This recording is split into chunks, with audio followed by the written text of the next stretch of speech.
Edu ട്രാവലിറ്റിന്റെ മറ്റൊരു tutorial ക്ലാസ്സിലേക്ക് സ്വാഗതം. ഇന്ന് നമ്മൾ ഡിസ്കസ് ചെയ്യുന്നത് +1 business studies first chapter nature and purpose of ബിസിനസ്സിലെ കൺസെപ്റ്റ് ഓഫ് ബിസിനസ്, അതിനെ പറ്റിയാണ് ഇന്ന് നമ്മൾ ക്ലാസ് എടുക്കുന്നത്. നമുക്ക് ക്ലാസ്സിലേക്ക് പോകാം.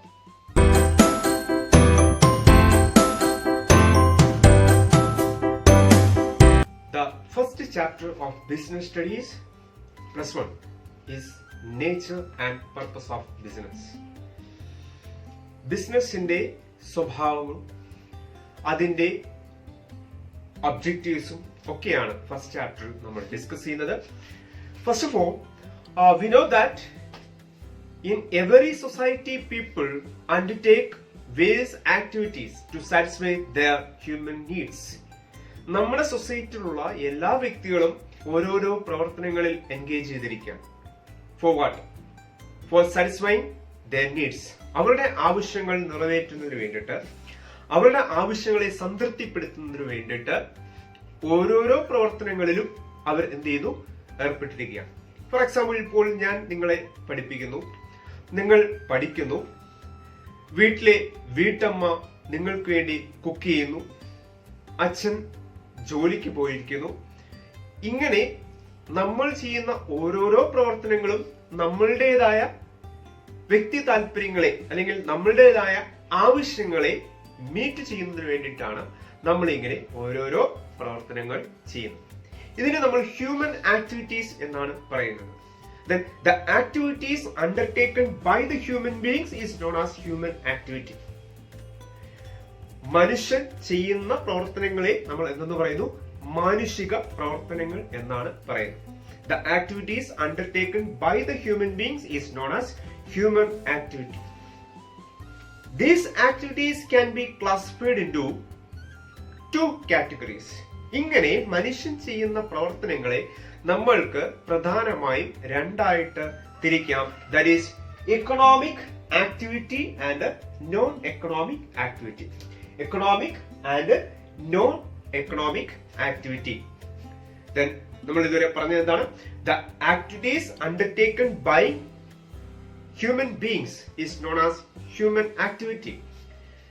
These human activities can be classified into two categories, that is economic activity and non-economic activity. What do you mean economic activity?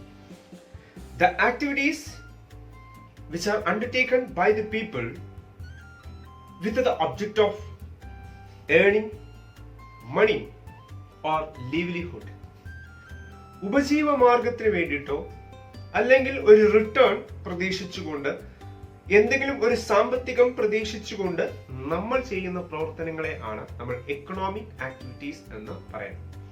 The economic activity means the activities which are undertaken by the people with the object of earning money or livelihood, that is called economic activity.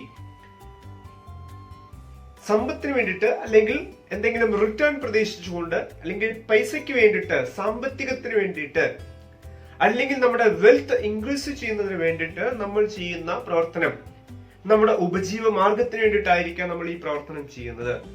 ഇത്തരത്തിലുള്ള ആക്ടിവിറ്റീസിനെയാണ് നമ്മൾ economic activities എന്ന് പറയുന്നത്. For example, ഒരു teacher സ്കൂളിൽ പഠിപ്പിക്കുന്നു is an example of economic activity. ആ teacher സ്കൂളിൽ പഠിപ്പിക്കുമ്പോൾ അവർക്ക് എന്ത് കിട്ടുന്നു? മന്ത്ലി അവർക്ക് സാലറി കിട്ടുന്നു.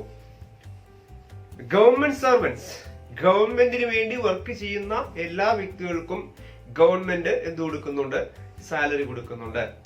പോലീസ്മാൻ, പോസ്റ്റ് ഓഫീസിൽ വർക്ക് ചെയ്യുന്നവർ, ഗവൺമെന്റ് ഓഫീസേഴ്സിൽ വർക്ക് ചെയ്യുന്ന എല്ലാ വ്യക്തികൾക്കും എന്ത് കിട്ടുന്നുണ്ട്?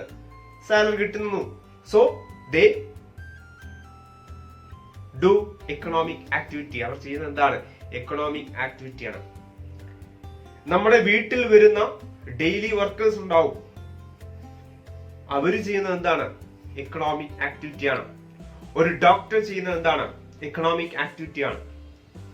ഒരു ലോയർ, ഒരു ചാർട്ടേഡ് അക്കൗണ്ടന്റ്, ഇങ്ങനെ ക്യാഷിന് വേണ്ടി അല്ലെങ്കിൽ അവരുടെ ഉപജീവ മാർഗത്തിന് വേണ്ടി അവർ ചെയ്യുന്ന പ്രവർത്തനങ്ങളെയാണ് നമ്മൾ എന്തെന്ന് പറയുന്നത്, എക്കണോമിക് ആക്ടിവിറ്റി എന്ന് പറയുന്നത്.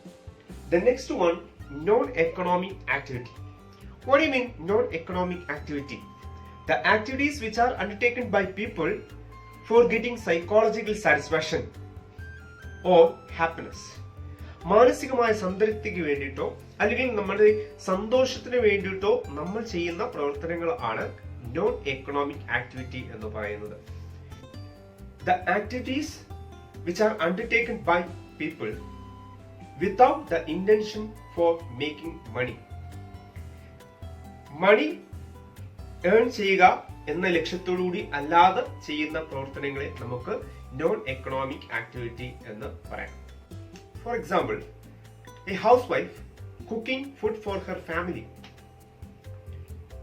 ഒരു വീട്ടമ്മ ആ വീട്ടിലുള്ളവർക്ക് വേണ്ടി കുക്ക് ചെയ്യുന്നു. നമ്മൾ എന്തെങ്കിലും ഒരു റിട്ടേൺ അല്ലെങ്കിൽ എന്തെങ്കിലും ശമ്പളം നമ്മൾ കൊടുക്കുന്നുണ്ടോ? ഹെൽപ്പിംഗ് പുവർ പീപ്പിൾ, പാവപ്പെട്ടവരെ നമ്മൾ സഹായിക്കുന്നു. It's for psychological satisfaction. ഇത് നമ്മുടെ മാനസികമായ സംതൃപ്തിക്ക് വേണ്ടിയിട്ടാണ് നമ്മൾ പാവപ്പെട്ടവരെ സഹായിക്കുന്നത്. പ്ലേയിങ് ക്രിക്കറ്റ് ഓർ ഫുട്ബോൾ, നമ്മൾ കളിക്കുന്നു, അത് നമ്മുടെ ഹോബിയാണ്, അതിന് നമ്മൾക്ക് പ്രതിഫലമൊന്നും കിട്ടുന്നില്ല. പ്രേയിങ്, നമ്മൾ പ്രാർത്ഥിക്കുന്നു, നമ്മൾ അമ്പലത്തിൽ പോയി പ്രാർത്ഥിക്കുന്നു, പള്ളിയിൽ പോയി പ്രാർത്ഥിക്കുന്നു, അതിന് നമുക്ക് എന്തെങ്കിലും റിട്ടേൺ കിട്ടുന്നുണ്ടോ? നോ. It's psychological satisfaction. അത് നമ്മുടെ മാനസികമായ സംതൃപ്തിക്ക് വേണ്ടിയിട്ട് അല്ലെങ്കിൽ നമ്മുടെ സന്തോഷത്തിന് വേണ്ടിയിട്ടാണ് അത്തരത്തിലുള്ള പ്രവർത്തനങ്ങൾ നമ്മൾ ചെയ്യുന്നത്. ഇതൊക്കെയാണ് നോൺ എക്കണോമിക് ആക്ടിവിറ്റിക്ക് നമ്മൾക്ക് എക്സാമ്പിൾ ആയിട്ട് പറയാൻ പറ്റുന്നത്. അപ്പോൾ ഇന്ന് നമ്മൾ ഡിസ്കസ് ചെയ്തത് human activity. Human activities are classified into two, economic and non economic activity. ഒരു ആക്ടിവിറ്റി നമ്മൾ കണ്ടു കഴിഞ്ഞാൽ അത് എക്കണോമിക് ആക്ടിവിറ്റി ആണോ നോൺ എക്കണോമിക് ആക്ടിവിറ്റി ആണോ എന്ന് നമ്മൾക്ക് ഐഡന്റിഫൈ ചെയ്യാനായിട്ട് സാധിക്കണം. എങ്കിൽ മാത്രമേ എക്സാമിന് നമ്മൾക്ക് മാർക്ക് സ്കോർ ചെയ്യാൻ പറ്റൂ. What you mean economic activity അല്ലെങ്കിൽ നോൺ എക്കണോമിക് ആക്ടിവിറ്റി എന്ന് ഒരിക്കലും ചിലപ്പോൾ ക്വസ്റ്റ്യൻ വരാൻ സാധ്യതയില്ല. ഒരു ആക്ടിവിറ്റി എക്സാമ്പിൾ തന്നിട്ട് ഇത് എക്കണോമിക് ആക്ടിവിറ്റി ആണോ നോൺ എക്കണോമിക് ആക്ടിവിറ്റി ആണോ എന്നായിരിക്കാം ചിലപ്പം ക്വസ്റ്റ്യൻ ചോദിക്കുന്നത്. ഇൻഡയറക്റ്റ് ക്വസ്റ്റ്യൻസ് ആണ്. സോ ഒരു ആക്ടിവിറ്റി കണ്ടാൽ അത് എക്കണോമിക് ആക്ടിവിറ്റി ആണോ നോൺ എക്കണോമിക് ആക്ടിവിറ്റി ആണോ എന്ന് നമ്മൾക്ക് ഐഡന്റിഫൈ ചെയ്യണം. എങ്ങനെ നമ്മൾക്ക് ഇതിനെ ഐഡന്റിഫൈ ചെയ്യാനായിട്ട് സാധിക്കും?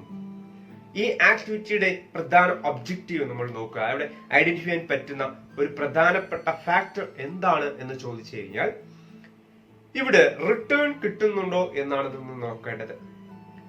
റിട്ടേൺ കിട്ടുന്നുണ്ടോ ഇല്ലയോ? റിട്ടേൺ കിട്ടുന്നുണ്ടെങ്കിൽ അത് എക്കണോമിക് ആക്ടിവിറ്റി ആണ്. എന്നാൽ റിട്ടേൺ കിട്ടുന്നില്ല എന്നുണ്ടെങ്കിൽ അതെന്താണ്? നോൺ എക്കണോമിക് ആക്ടിവിറ്റി ആണ്. ഓക്കെ.